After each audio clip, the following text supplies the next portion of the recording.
ഇതാ ഗ്യാസിനും വീട്ടാവശ്യത്തിനും വേണ്ടി. അച്ഛാ, ട്യൂഷൻ ഫീസ്. ആ മോളെ, എന്താ അച്ഛാ? നീ പഠിക്കുന്നുണ്ടല്ലോ അല്ലേ? എനിക്കറിയാം നീ പഠിക്കുന്നുണ്ടെന്ന്. അമ്മ പലപ്പോഴും നിന്നെപ്പറ്റി പറയുമ്പോഴും ഞാൻ അവളോട് പറയും, രേവതി എൻ്റെ മോളാ, അവള് പഠിച്ചോളൂ എന്ന്. അച്ഛൻ്റെ വിശ്വാസം തെറ്റിക്കല്ലേ മോളെ? അച്ഛാ, വിശ്വാസം അതല്ലേ എല്ലാം.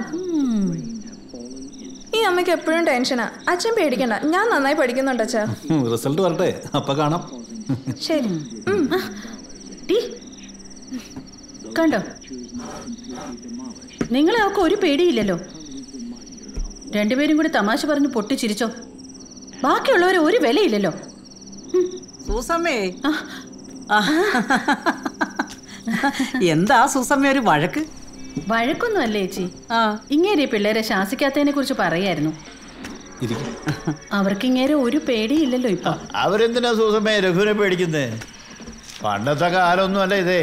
പിള്ളേരെ അങ്ങനെ പേടിപ്പിച്ചൊന്നും നിർത്താനൊക്കെയല്ല. നിങ്ങൾക്ക് അങ്ങനെ പറയാം. അമ്മമാർക്ക് ആദ്യം കൂടുതൽ. മക്കൾ പഠിക്കുന്ന കാര്യത്തിൽ മാത്രമല്ല, പെൺകുട്ടികൾ രണ്ടെണ്ണോ വളർന്നു വരുന്നത്. അപ്പൊ ഇത്ര ആദ്യം കാണും. അത് ശരിയാ. എന്ത് ശരി? അല്ല, നീ പറഞ്ഞാ ശരിയെന്ന്. വാ ചേച്ചി, ഇന്ന് ഔട്ടിംഗ് ആയിരുന്നത് കൊണ്ട് അത്താഴത്തിന് ഒന്നും തയ്യാറാക്കിയിട്ടില്ല. നമുക്ക് അടുക്കളയിൽ നിന്ന് സംസാരിക്കാം.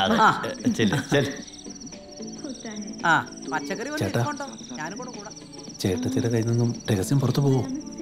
ഒരിക്കലുമില്ല. അട്ടെ, കൺസൾട്ടൻസിന്ന് വിളിച്ചോ? എവിടുന്ന്? ഞാൻ ഇനി ദിവസം അവിടെ കയറി ഇറങ്ങണം. അല്ലാതെ അവരായിട്ട് യാതൊരു താല്പര്യം എടുക്കില്ല.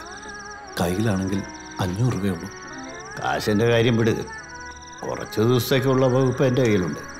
അത് കഴിഞ്ഞാൽ അത് തന്നെയാണ് ചേട്ടാ കുഴപ്പം. എപ്പോഴും ചേട്ടൻ എന്നെ സഹായിക്കാൻ പറ്റുമോ? തൽക്കാലം ഞാനൊരു വഴി കണ്ടിട്ടുണ്ട്. എന്ത് വഴി?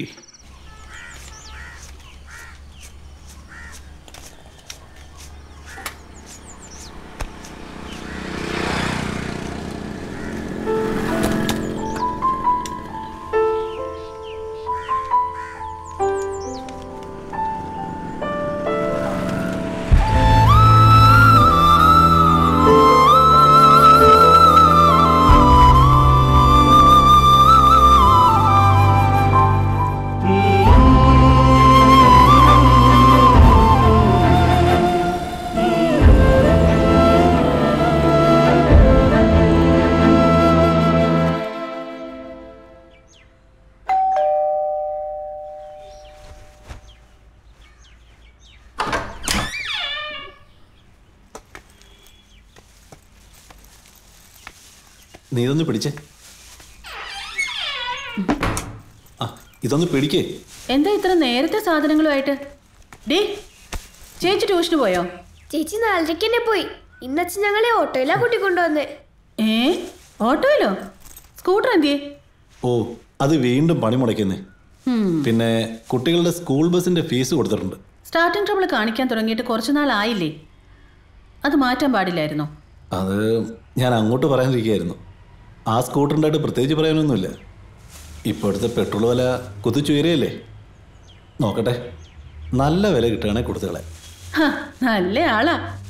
അത് കൊടുത്തിട്ട് ഞങ്ങൾ കുറെ ആശ്വസിക്കും. നിങ്ങൾ എന്ത് പ്രശ്നം ഉണ്ടെങ്കിലും അത് കൊടുക്കില്ല എന്ന് ഞങ്ങൾക്ക് അറിഞ്ഞൂടെ?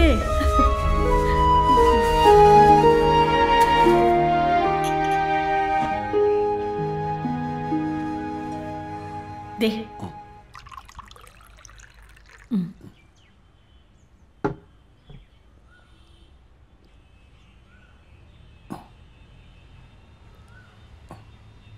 അപ്പോ നാളെ മുതൽ ബസ്സിനായിരിക്കും അല്ലേ?